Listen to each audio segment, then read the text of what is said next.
So, lalabas kaming pamilya. Si Jacob ay magbabaksin. Libre man ng vaccine ngayon. Vaccine dito. So, kasama na namin siya sa winter. Dati di namin siya kasama. Nasa Pilipinas. Kaya, thank you Lord. Hindi na pangarap lang namin. Ay nakantal na namin. Count your blessing even small. Oh, hindi ka. Dati yun na yung stress. Pero ngayon na-appreciate ko na yung mga bagay-bagay kahit anong maliit na bagay. Lalo na yung ito na yung anak namin nandito. Maliit na bagay lang ito pero maraming taong nangangarap na makasama yung pamilya nila dito sa Canada.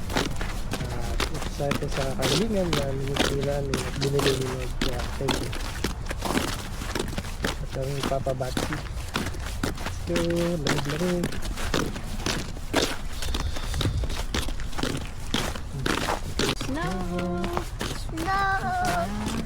Snow, gabi na.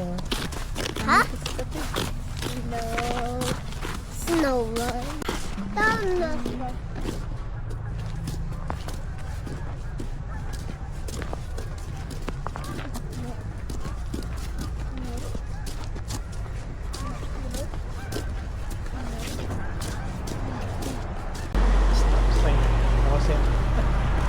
Stop frozen.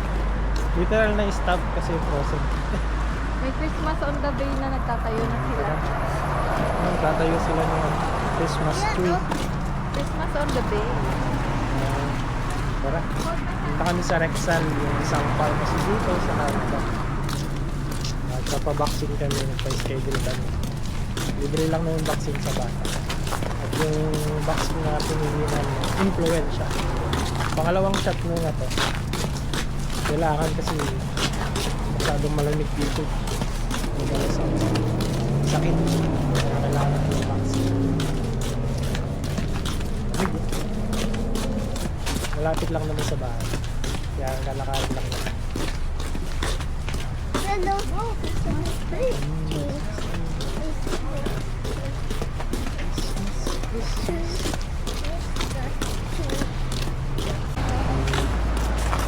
Gabi yun.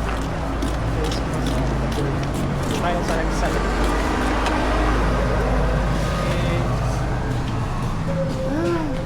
Inip. Bili na rin kami ng lotion. So, ayan, dito kami. Habang papabaksin sila, titingin na rin ako ng lotion ng bata. Yung okay na lotion sa kanya, yung Aveeno. Hanap tayo. Jacob, babaksin sila. Hanap lang ako dito na lotion ni Jacob. Ito yung isang lotion. Ito, Aveeno lotion. 14. Okay sa kanya ito. From baby, medyo sensitive kasi yung balat ni Jacob. Nangangating. So okay na to. Masanap tayo ng vitamin D habang naghihintay sila ng vaccine ni Jacob.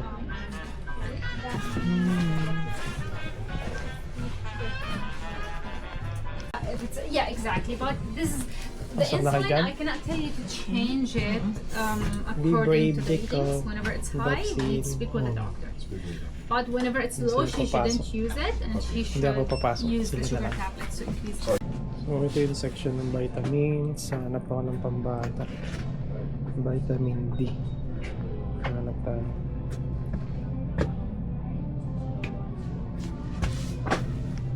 So ito, nakita ko. Ito vitamin D. Kailangan kasi ngayon snow. Walang masyadong araw. At di kami nakakalabas kasi sobrang lamig. Kailangan ng bata ng vitamin D. Bilan namin siya ng gamis. At tayo. Ito yung bumili na rin ako. Itong vitamin D. Tapos ito mga Cheetos. Cheat day namin ngayon. Bata ng isang buwan, di pa kami nakapag chicheria. Tsaka bibili akong soft drinks na cheat day lang. Kay Jacob tinapay. Kasi maanghang to. Sabihin ko lang maanghang. So, bili kami ng soft drinks. Ito, Pepsi. Maliit lang. Ito yung Pepsi, maliit lang. Cheat day. Cheat day. So, yun lang. Yun lang naman ating bibili. Dagdag ko tong peanut, $4. Minsan lang naman.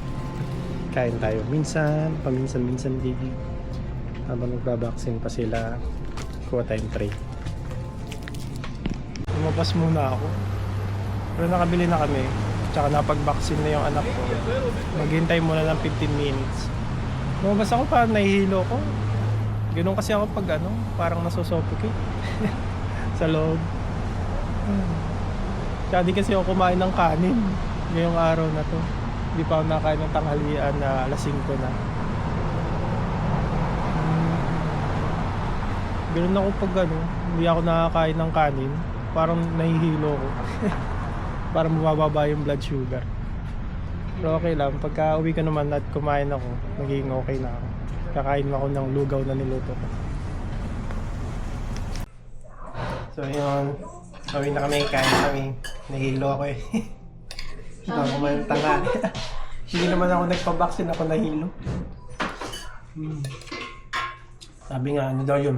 Sinagip ko yung anak ko sa pagkahilo. Ngayon!